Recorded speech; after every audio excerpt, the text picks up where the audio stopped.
You can actually pick the model you want, but if you want default, you're gonna have this DaVinci 003.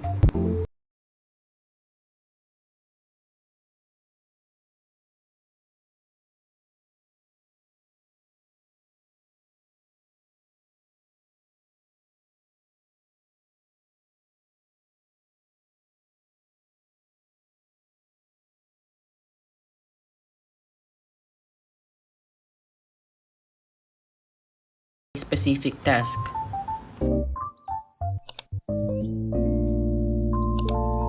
And if you want some examples, you can type in beta.openai.com/examples. And you can see a ton of examples here that things you can use ChatGPT. Just check them out. And that's it. And I hope I help you somehow.